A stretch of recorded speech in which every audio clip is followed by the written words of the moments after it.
What's up, guys? Welcome back to my channel. So I'm here today to talk about The Housewives of Salt Lake City, Season 3, Episode 7, Choir of Chaos. So be sure to like, comment, and subscribe, and let's jump right into it. So we pick up right where we left off, which is with Jen being shocked to see Angie Harrington roll up to Heather's choir auditions. Angie Harrington and Whitney, they're both doing this little routine together in these weird-ass costumes. They don't even do, because this is, for, they can be singing, hymns and, scriptural songs, shit like that, and it's, they're doing, this dance routine kind of thing. I don't know, but, yeah, so they're doing that, and we also see Dana and Angie K talking, and Angie K says she doesn't really know Angie H all that well, although, from what she's heard, she doesn't really like the bitch, so we're gonna see a clash of the Angies, if you will. And Angie K, she actually straight up tells Angie H that she's being fake with Lisa.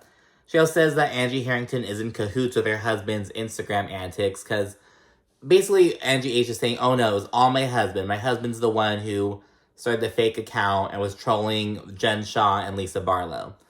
And Angie K is, though, she's like, oh no, Angie Harrington, you are in on that too. And she says, oh no, your husband, what he does reflects on you, yada, yada, yada. And she also says that, I guess, she has some screenshots showing that Angie Harrington was liking comments by this account, 30 seconds after he be posted, right away. So she says that Angie H was involved 100%. And so my theory so far is Angie Harrington, as I mentioned, she's thirsty as fuck. Angie K, Angie Katsanevas, it's a Greek last name. I think she's kind of coming out as a pot stirrer, because she's all right, I am getting on this show. She's she wasn't really interested, because rumor has it, I don't know if this is confirmed, rumor has it that she was considered, I think, back in season 1, but she didn't really give it, you know what I mean? And, back in episode 1 of season 3, a party was held at her house, but we didn't really get any screen time of her, so it's I don't know, so I think she's all right, well, I'm not interesting enough to come on by myself, so I'm gonna be a pot stirrer, you know what I mean? So that's how she nabbed this friend of role. Angie Harrington, she's just being thirsty. I don't know, she's moving weird. Dana, I have some hopes for. And we'll get into that in a little bit. We'll see her pop off in the next episode. She and Jen get into it. But that's for later. Anyway, so yeah, Angie K confronts Angie H. And this is the first that Whitney's hearing of the whole Finsta news. Because I guess Whitney had no idea that Angie Harrington's husband, Chris Harrington, was this grown-ass 52-year-old man on Instagram trolling these women. And yeah, Whitney says she feels icky and silly because she and Angie Harrington are twinning, performing together. She's oh, wow. Yeah, I mean, now I'm associated with this bitch and her antics. But yeah, Dana then tells Jen about what went down. And she's Angie just addressed Angie H. It's so weird because it's in Beverly Hills, when we had Lisa Vanderpump and Lisa Rinna, they could go by their last names. They're Vanderpump and Rinna. It just worked. Same thing on Dubai with Caroline Stanbury and Caroline Brooks. Brooks and Stanbury just kind of work. But Harrington and Katsanevas, it just doesn't roll out like Harrington. Neither of them really work that well. So yeah, they're going back to Angie H, Angie K, we're in fucking second grade. Jen then says that Angie Harrington had to have known what her husband was up to. She's there's no way you didn't know what your husband was up to. That's your husband. And she says, I'm responsible for what Sharrieff does and vice versa. And it's oh, Jen, be careful with that shit. You know what I mean? And Angie Harrington actually points out, she's oh, well, look at what you're going through in law. Is Sharrieff responsible for that? Does he have a part in that? And Jen responds by being I'm innocent. It's just so funny now because we know she pled guilty. But yeah, so it's all going down. Angie Harrington says she didn't do anything, and Jen walks away, and she's just really overwhelmed. She's just oh my god, I can't really deal with this. Oh, and I should also note that Jen is really upset at Heather, because in the midst of all the bullshit, Heather walked outside, and Jen was she kind of got filled in on the situation. And Heather's response was oh, Jen, but Chris Harrington owned up to it. That one act doesn't define his character. And it's oh my god. So Heather's just, because Heather's in the middle, I guess. So we know Heather's loyal to Jen Shah. But I guess Heather's also really cool with Angie Harrington and her husband. So Jen is also really pissed at Heather. So she's like, oh my god, what the fuck is happening? Meanwhile, Heather and Meredith are inside, like, judging the auditions and stuff. Lisa Barlow comes through to audition, and she says she's there to support Heather, but Heather's just shocked to see Lisa. Because remember, Lisa just recently took to Twitter and basically posted receipts showing that, like, oh, I did text Heather before her dad passed away, contrary to what Heather said at the reunion. So Lisa tried to vindicate herself by basically proving that Heather lied on her name, essentially. Because I guess Lisa was catching shit online. And Heather, because, deals with her dead father, so Heather's obviously put... That's why it's like, why is everyone's dead dad getting dragged into this shit? First it was Meredith's last season, now it's Heather's. That's... Oh my goodness, I can't imagine. But yeah, Lisa comes through and sings this fucking song. This clip has gone viral. It's, away in the manger, just singing, and oh my god, people are like, Lisa Barlow has a voice, damn it. After blowing away the audition, Lisa, she goes to join the friends of, they're all kind of just sitting on a little couch backstage, I guess. Angie Harrington and Whitney, they didn't go to do, like, their own weird little audition. They're, like, doing the splits at one point or whatever. Lisa notices that Jen is kind of, like, on one a bit. She's, like, kind of out of it, and Lisa goes to kind of talk with her. While she's comforting Jen, Lisa learns that Jen was really upset with Heather because she feels like Heather sided with Angie. She's like, Heather had the balls to fucking tell me to fucking, move on from it, to just forgive and stuff. She's like, no, fuck that. So Jen's really upset with that, and Jen calls Heather materialistic, and she says that she's siding with Angie Harrington's fat fucking elf on the shelf husband because she thinks that they're basically good connections that she'll benefit. We kind of like... She accuses Heather basically social climbing, if you will, basically. Then we see everyone together. I guess the auditions are over, so everyone's back there, all the main cast members and the friends of. Jen confronts Angie Harrington and Heather, and they both apologize profusely because Jen says that, like, oh, Angie, so the argument that your husband's just defending you, that shows that you matter and I don't. She's like, what the fuck? Like, so...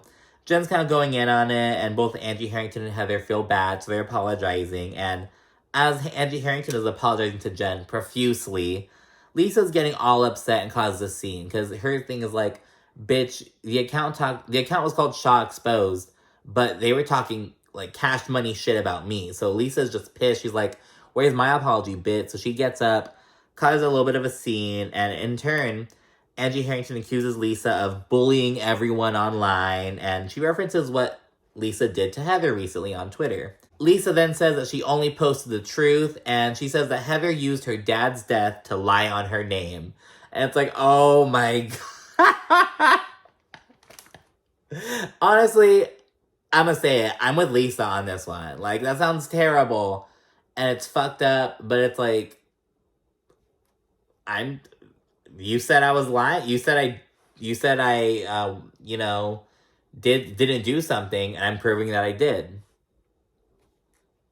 That's all it is. Like, I don't know. I see why Heather's upset with this, and I get it. But it's like, I see Lisa's point on this. I don't know. I'm just saying. But yeah, Miss Barlow goes on to say that she only told the truth, and she doesn't lie, and she was really only clearing her name. And Heather responds by saying Lisa doesn't have any friends. She's like, you know what? Because remember, I think it was the last episode, Heather said, I hope that being right was worth it to Lisa, because she may have just lost me. Like, because it's like, yes, Lisa was trying to prove her name right, but it's on a subject that's really near and dear to Heather and really just inappropriate in general. But yeah, Heather says that Lisa, she's missing the bigger picture, and she's being calloused, but Lisa says, I'm just clearing my name. And basically, Lisa did it for the fans. Because Lisa was catching some heat for it. She took to Twitter to fucking prove Heather wrong. She did it for the fans. She did it to be iconic. And Heather's like, bitch, you crossed the fucking personal line with me. So I think they're both right in that sense, but I'm not mad at Lisa. I'm just saying, I don't know. I get why Heather's mad, and she has every right to be upset.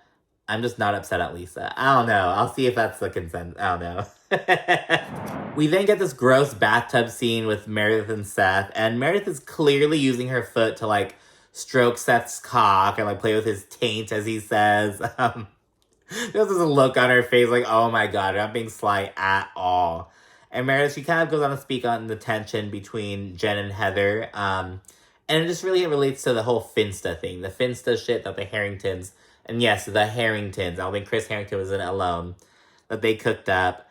And Meredith speaks on Heather basically being in the middle, so she kind of feels bad for her. And she compares Heather's situation with Angie Harrington and Lisa to where Meredith was last year when her situation being in the middle between Lisa and Mary Cosby. So yeah, that's what Meredith says. And then we see a quick Heather scene. She's checking out the new beauty lab location, which is really big. It's like a multi-story thing. It's part of a bigger complex, but it's like a multi-story thing and it's larger. So she's moving on to her next chapter, and she has no time for the petty bullshit. And just kind of reflects, she has like the current beauty lab location, the first one, the OG. It was, it used to be like an old tanning salon in like a strip mall, and so they like knocked it all down, rebuilt up, and so now there's, it's just the next chapter. She's really excited for it. Then we see Lisa and John Barlow. They go to dinner together. Lisa has a little kind of slick Vita Tequila advertising moment. Like the server's like, oh, what would you guys like to drink? And Lisa's like, oh, I think I'll have a Vita cocktail. And she's like, oh, there's this lavender one. It's really good. She's like, oh, yes, that sounds great. I love Vita. And he says, oh, yeah, it's like, that's one of our best-selling cocktails. And in the confessional, Lisa's like, oh, my God, I don't know if this guy knows that we're the owners of Vita Tequila. And no, he's not on my payroll. It was a funny little moment. And Lisa speaks more on how all of her sisters are divorced. And she says she's really sad to see them all so sad.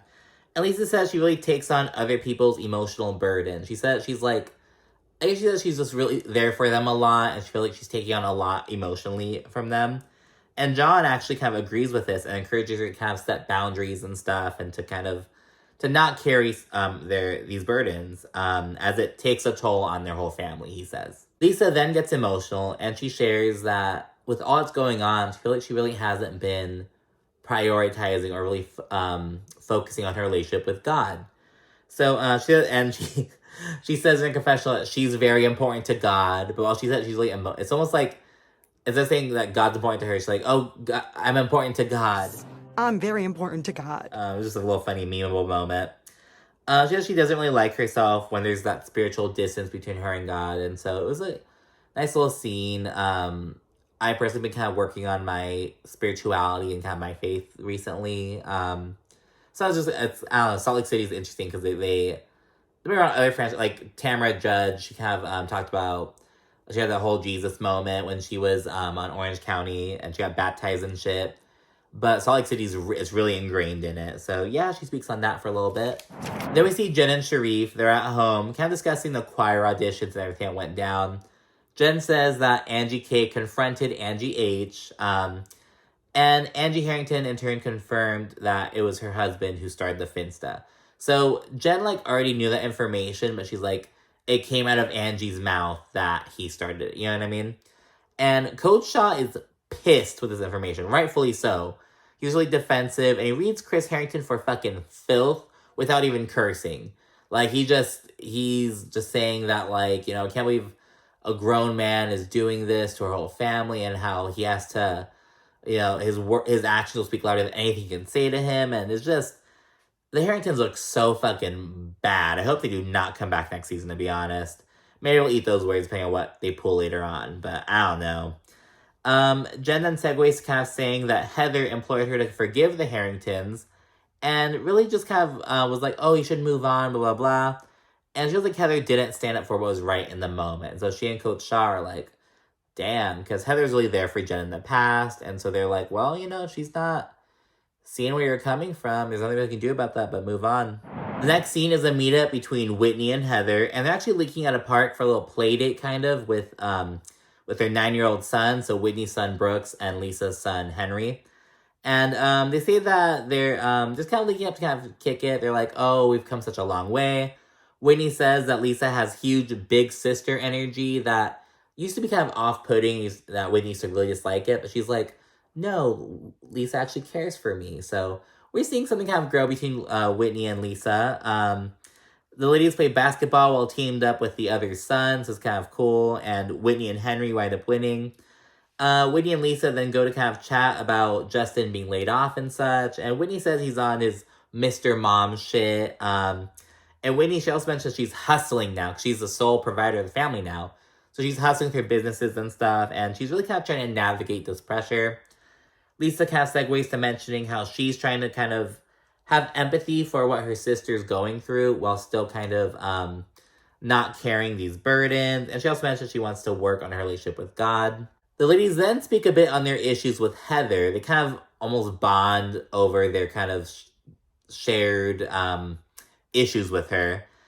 Whitney specifically speaks on how she's trying to navigate through this uncomfortable gray area with Heather. And she also says that Heather hasn't reached out at all following Justin being fired. And remember, Lisa said that Justin being fired has been in all the headlines. And they're all in the same cast in Salt Lake City, Utah. They're not in fucking New York or LA. They're in Utah, you know what I mean? So I'd imagine they'd all have seen the headlines, right? But we'll see. And both she and Lisa, they said they're really questioning where they stand with Heather. And speaking of Heather, the last scene is she and Whitney linking up to chat. And Heather, she says that she really misses bad weather and that it's been clear skies for too long. So she invited Whitney over to her house to kind of hang out, just kind of catch up. And while they're chatting, Whitney says that she feels as though she's chasing Heather down, which Heather resents. She's like, what do you mean you're chasing me down? Like, I didn't realize that you coming over to my house with you chasing me down. That was something we're in together. So they're off to a rocky start and it just goes downhill from here. Whitney then says that a lot of shit happened in Arizona and after, such as Justin being fired. And Heather, didn't call her or anything, and she brings that up. And Heather says that she had no idea that Justin was fired. And it's like, Heather, you didn't see any of the headlines. Your business partner, Dre, who you always hang out with, didn't see any of the headlines. None of the people at Beauty Lab saw the headlines. Like, no one sent you something. I was like, I find that hard to believe, to be honest with you. It's like, and Heather says, like, I'm just not in the gossip mill. I'm sorry. It's like, but people send shit. Like you didn't, and Whitney's like her friend, her cousin. You know what I mean? It's like, you had no idea. Are you kidding me? Like, I don't know how much I buy that. We have to kind of look into, like, the timeline between when Justin got laid off to now. It's kind of unclear, but they already had the auditions and everything. I'm assuming it might have at least been, like, 4 days or so. But yeah, Heather says she had no idea, and Whitney goes on to kind of say that Heather really hurt and devastated her, and she acknowledges that there's kind of some distance between them now. But Heather's confused by this, because Heather's like, but wait, you showed up to my choir auditions. I thought everything was good. I thought we were moving on. I thought that was a sign that everything was all good. And it's like, what? She showed up to an event. Like, that's not, you know what I mean? But yeah, and Heather's kind of upset. She accuses Whitney of harboring resentment and trying to play the hero by showing up at her event. She's like, so you want to show up at my event and just kind of shit on me for supposedly ignoring you for 2 weeks. And Whitney, she's like, oh my God, it's not what I meant at all. And she says in her confessional that when the going gets tough, Heather just shuts down. Heather then says, oh, well, Lisa has trouble letting go of stuff too, seemingly saying that Lisa's kind of corrupting Whitney, that Whitney's acting like Lisa. Because remember, Whitney and Heather both dislike Lisa. They both had beef with Lisa in the past. That's how they bonded a lot. And yeah, Whitney says that she was just really upset over what Lisa did on Twitter about, the whole drama with Heather's dead father. But she mentions that Lisa was defending herself, and they're not really seeing her side of the argument. And this pisses Heather off. She's like, no, you were not seeing her side, because she was wrong for bringing up my father. And she's just all upset. Heather says that Lisa's a liar who wasn't there for her. And she also says that Whitney is exploiting Heather by trying to make her look bad. Trying to make her look as though she was ignoring her and shit when she was in this crisis. And she's like, that is just not true. So that's just wrong for you to do. And Heather just keeps going. She's really upset that she feels like Whitney's basically taking Lisa's side. And in real time, Whitney and Lisa are, fucking tight as thieves. But, yeah, so Heather feels like Whitney's just not supporting her. And Heather fucking storms off and goes to her room and in her own home. And it's, like, really weird. It's just, like, she doesn't even, like, really tell Whitney to leave. She just, like, storms off and goes to her room. And it's like, what the? You're at your house, bitch? Like, but yeah, it's the end of the episode. basically just see things not really going too well between Whitney and Heather. But yeah, so that's it. And like I said, I'm not too mad at Lisa for what's going on. Let me know what you think in the I get why Heather's upset. I just get why Lisa did what she did as well. But yeah, let me know what you think and stay tuned for more. Thank you for watching. Bye.